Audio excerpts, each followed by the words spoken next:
이제 어제 문재인 대통령이 한미 정상회담을 위해서 이제 출국을 했고 경제, 백신을 앞세운 행보가 예상이 된다 하고 언론들이 지금 보도를 하고 있는데요. 방미 일정이 어떻게 되는지 또 함께 주목해 봐야 할 것들이 무엇인지 먼저 정은혜 의원께서 좀 정리해 주시면 같이 한번 살펴보겠습니다. 네. 문재인 대통령이 미국의 조 바이든 대통령의 초청으로 순방길에 올랐습니다. 네. 정상회담을 위해 19일 출국했고요. 3박 5일의 일정으로 미국을 방문합니다. 바이든 대통령과의 대면은 첫 회담이라고 할 수 있습니다. 문재인 대통령은 19일 오후 서울을 출발해서 같은 날 오후 우리 시간으로 오늘 새벽에 워싱턴 DC에 도착했습니다. 네. 도착해 알링턴 국민묘지를 방문해 무명용사의 묘에 헌화를 하고 또 낸시 펠로시 하원 의장을 비롯한 미 하원 지도부 간담회를 가졌습니다. 21일 오전에는 백악관을 방문해 카멀리 해리스 부통령을 접견할 예정입니다. 네. 오후에는 바이든 대통령과 회담을 갖고 공동 기자회견을 할 예정입니다. 올 1월에 바이든 대통령 취임 후 해외 정상은 지난달에 요시히데 일본 총리 이후에 두 번째 만남입니다. 그렇죠. 백악관 일정을 마무리한 뒤에는 워싱턴 DC의 한국전쟁기념공원이 건립되는 한국 전사자 추모의 벽 착공식에 참석이 예정돼 있습니다. 네. 방미 마지막 날인 22일 오전에는 아프리카계 미국인 최초 추기경이 된 워싱턴 대교구장인 월튼 그레고리 추기경을 면담합니다. 네. 오후에는 애틀란타에 있는 SK 이노베이션 공장 방문을 추진하고 있습니다. 문재인 대통령은 5월 23일 저녁 서울에 도착할 예정입니다. 네. 이번 정상회담 또 방미에 있어서 핵심 의제로는 코로나19 백신, 또 반도체 배터리 공급망 협력, 북한 문제 순으로 또 상정을 하고 있습니다. 네. 청와대가 상정한 문제인데요. 아마도 첫 번째 코로나 백신에 관련해서는 양국 간의 백신 파트너십 또 백신 수합 후 업무 네. 협약 체결 가능성이 크다고 볼 수 있습니다. 또한 한국을 글로벌 백신 생산 허브로 자리매김하겠다는 구상을 청와대는 하고 있습니다. 두 번째 반도체 배터리 협력 같은 경우는 또 바이든 대통령이 해당 산업의 공급망 강화를 위해 대미 투자를 요청할 가능성이 큽니다. 네. 그래서 삼성, SK, LG그룹의 백신, 반도체, 배터리 사업의 주요 경영진이 함께 동행하는 이유기도 합니다. 네. 마지막으로 한반도 비핵화를 통한 한미 정상 간 공동 성명을 매개로 한미 평화 프로세스를 재개한다는 구상을 또 청와대는 가지고 있는데요. 네. 특히 바이든 정부가 싱가포르 합의 토대 위에서 외교에 중점을 두고 실용적인 접근을 취한다는 대북 정책의 방향을 발표했고 또 이를 공식화한다면 대북 협상력이 또 커질 수 있다고 보고 있습니다. 자, 아무래도 국민 입장에서는 백신 관련 성과가 어떻게 나올까가 이제 가장 지금 말씀해 주신 내용 중에서 주목이 되는 부분인데 두 분은 그 외에도 또 어떤 부분들을 주목하고 계시는지 그리고 또 어디까지 기대하고 계시는지 얘기를 좀 들어보겠습니다. 신보라 의원께서 좀. 네. 어쨌든 미국 정상과 어떻게 보면 두 번째로 네. 이렇게 이루어지는 회담이라고 하는 부분에서의 의미도 좀 클 것 같고요. 네. 가장 기대하는 건 어쨌든 백신과 관련한 파트너십 구축이 될 것 같아요. 그래서 청와대가 생각하는 백신 협력에 큰 성과를 내는 것 저도 가장 기대하고 있는 부분이기도 합니다. 네. 다만 미국과의 어떤 이런 정상회담도 상호 대화와 신뢰를 기반으로 하는 것 아니겠습니까? 그렇죠. 그런데 이제 문재인 대통령께서 방문하기 바로 전날 민주당의 송영길 당대표가 미국에 대해서 미국 민주주의는 2등급이다 이런 발언을 해서 좀 언론의 문매도 맞기도 하고요. 이거는 한미 정상과의 대화를 시작하는 데 있어서 오히려 찬물을 끼얹는 행위인가 아닌가 싶어서 네. 좀 자중할 필요성이 있다라고 보여집니다. 예. 그리고 백신 파트너십 구축에 있어서는 저는 이제 두 가지가 좀 중요한 의제인데 네. 하나는 백신 수합 후 성사 네. 그리고 이제 아시아 백신 허브화를 할 수 있는 구체적인 협력 방안을 도출하는 것. 이건 것 같아요. 네. 근데 백신 스와프가 뭐냐? 예. 그게 2008년 이제 금융위기 때 한미 통화 스와프를 체결한 걸 이제 차용을 한 건데요. 예, 예. 그때는 이제 원화를 맡기고 달러를 가져온 뒤에 다시 되갚는 방식이었기 때문에 미국으로부터 백신을 먼저 공급을 들여오고. 받고 네. 나서 하반기에 다시 이제 국내 도입 물량을 돌려주는 뭐 이런 방식으로 좀 진행을 하자는 내용입니다. 네. 근데 이제 이게 왜 필요하느냐? 보면 우리 정부가 K 방역을 자화자찬하기도 했지만 실제 지금 백신 접종률은 굉장히 이제 좀 떨어지고 있고 네. 국내에 이제 들여올 물량도 하반기에나 좀 많이 들여오는 몰려 상황이기 있죠. 때문에 예. 지금 몇 달간은 백신 보릿고개를 걱정해야 될 정도다. 이런 표현들이 많이 눈에 띄더라고요. 네. 그래서 이 대부분의 물량들이 하반기에 집중되기 때문에 이 백신을 지금 상반기에 조기에 들여오는 거 굉장히 앞당겨서. 중요하다. 네. 그리고 최근에 이제 4월 16일에 미일 정상회담에서도 예. 미일 정상회담 결과로 그때 이제 화이자 백신을 일본도 수급을 받기로 이제 네. 결정이 됐거든요. 예. 이제 그런 미일 정상회담의 결과도 있었기 때문에 우리나라도 이러한 미일 정상회담의 성과들을 또 토대로 해서 충분히 그런 성과를 가져올 수 있다라고 보여주고 그렇기 때문에 정부의 협상 능력 굉장히 중요하다라고 예. 생각을 합니다. 또 다행히 우리나라는 백신을 공급할 수 있는 그렇죠. 그런 이제 바이오 공급 능력에 있어서는 또 세계 최고라고 또 평가를 받고 네. 있기 때문에 그런 아시아 백신 허브화를 통한 그런 체결도 가능할 거고 또 반도체 기술 협력도 가능하고. 있지 않습니까? 네. 그래서 이런 것들을 무기로 협상이 분명 가능할 수 있다. 그래서 그런 좋은 성과를 내줄 수 있기를 진심으로 또 희망을 합니다. 네. 그리고 마지막으로는 이제 북핵의 의제가 있는데 네네. 북핵 의제에 있어서는 물론 이제 바이든 행정부가 공표한 이 대북 원칙 단호한 억지 전략이면서도 동시에 어떤 단계적 접근을 이야기하는 대북 정책의 원칙을 좀 천명을 했는데요. 네네. 다만 또 이제 바이든 정부가 중요하게 여기는 문제 중에 하나가 북한 인권 문제예요. 그렇죠. 북한 인권에 있어서만큼은 좀 원칙적인 대응을 하겠다는 방향인데 실은 문재인 정부에서는 북한 인권 문제에 대해서는 조금 소극적인 반응으로 일관해온 부분들이 있어서 이런 부분을 어떻게 조율해 나갈까 하는 것이 또 중요한 문제일 수 있고요. 네. 그다음에 이제 트럼프 행정부 때 이제 체결한 싱가포르 회담을 포기하지 말 것을 이제 문재인 대통령께서 주문을 했는데 그게 바이든 행정부에서 잘 통할 수 있을까 하는 부분에 대한 우려도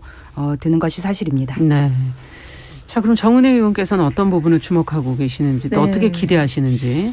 일단은 문재인 대통령도 이제 코로나 이후에 첫 순방이라고 볼 수 그렇죠. 있죠. 그래서 굉장히 좀 의미가 깊다. 그리고 바이든 대통령이 이제 취임하고 어떻게 보면 외국에 이제 일본을 만나고 그다음에 이제 두 우리나라를 번째죠. 만나게 되는데 네. 굉장히 그 중요도에 있어서도 바이든 바이든 정부가 얼마나 대한민국을 좀 중요하게 생각하고 있는지를 좀 보여주고 있다. 그리고 사실 협상이라는 것이 이제 양국 간에 이제 간절히 원하는 바가 또 있어야 이루어지는 것인데 네. 실제로 우리가 미국에게 줄 수 있는 것, 또 미국이 우리에게 줄 수 있는 것, 이것이 이번 회담 같은 경우는 정말 명확하게 구분이 되어 있어요. 네. 그래서 특히 우리가 이제 또 K 방역이 굉장히 또 잘 되어 있고 사실은 또 국민들의 노력도 많이 컸고요.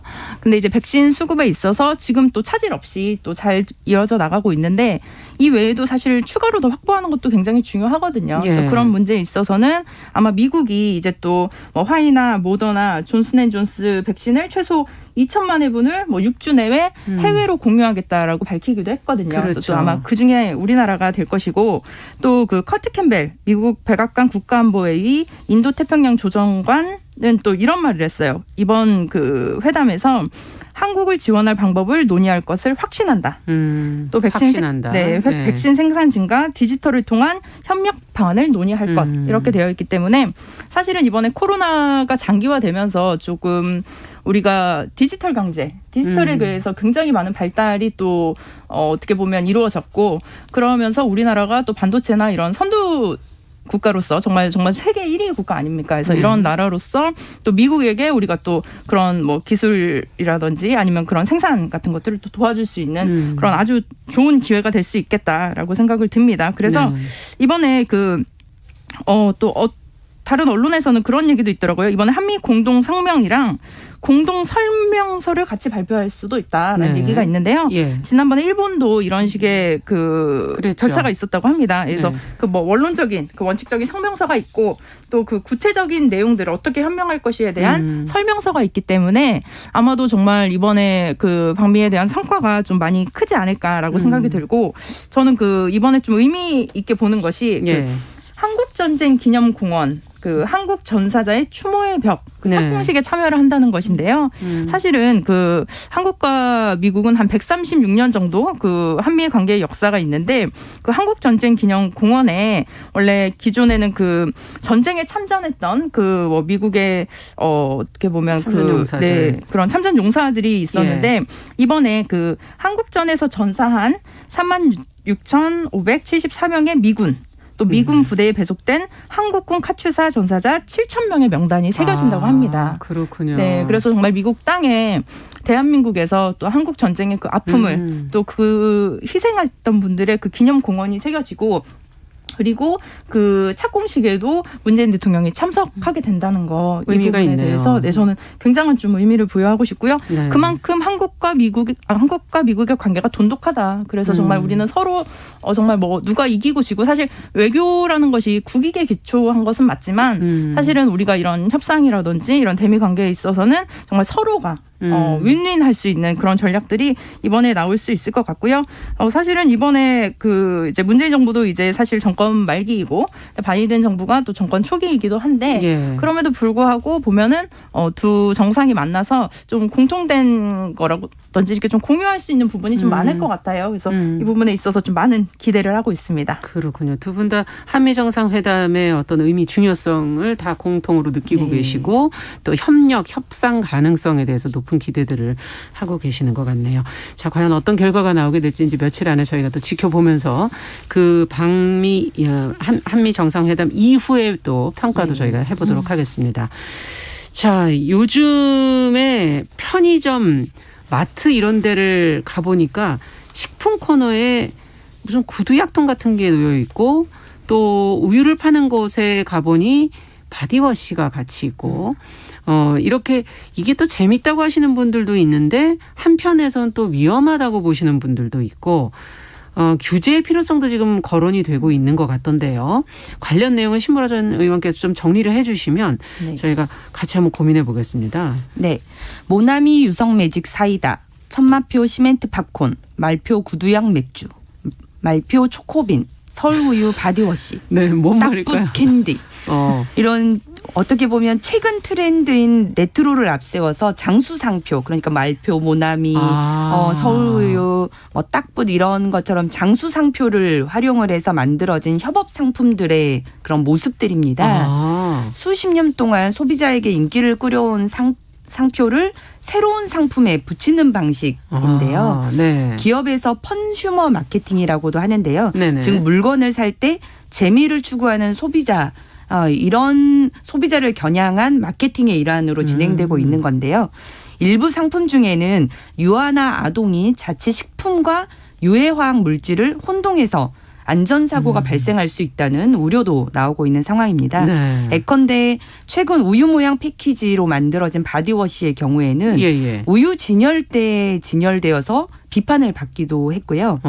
우유와 똑같은 모양으로 인해서 아이가 먹게 될까 하는 우려를 많은 분들이 제기를 하셨습니다.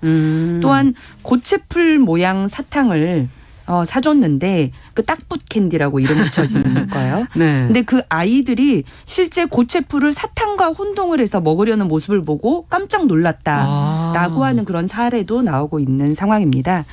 2015년부터 3년 동안 발생한 생활화학 제품 관련 어린이 안전사고는 모두 200여 건으로 이 가운데 먹거나 마시는 사고가 전체 78% 정도로 가장 많은 상황이고요. 국회에서는 이와 같은 문제의 심각성을 인지하고 관련 법안 개정안을 발의하기도 했습니다. 양금희 의원은 신체에 위해를 초래할 수 있는 생활화학 제품 등으로 인식할 우려가 있는 표시 광고를 식품에 금지하는 내용이 담긴 식품 표시 광고법 개정안을 발의를 했고요. 김혜재 의원은 최근 유행하고 있는 이 생활화학 제품들의 용기 포장지와 유사한 식품들의 판매를 금지할 수 있도록 하는 어린이 식생활 안전관리 특별법 개정안을 대표 발의하기도 했습니다. 네.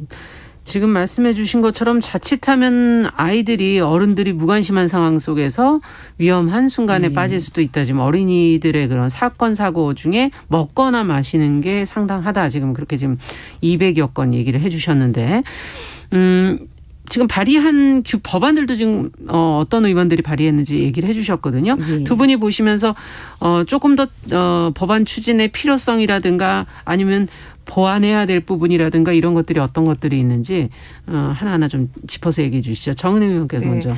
요즘 그 레트로 감성 예. 그리고 요즘 뭐 갬성이라고도 하죠. 그래서 이제 우리가 또 뭐 과거의 그런 향수들 말씀하신 네. 대로 굉장히 좀 장기적으로 이렇게 좀 인기가 있었던 제품들 위주로 이렇게 또 펀슈머라는 마케팅이 좀 되어 있는 것 같습니다.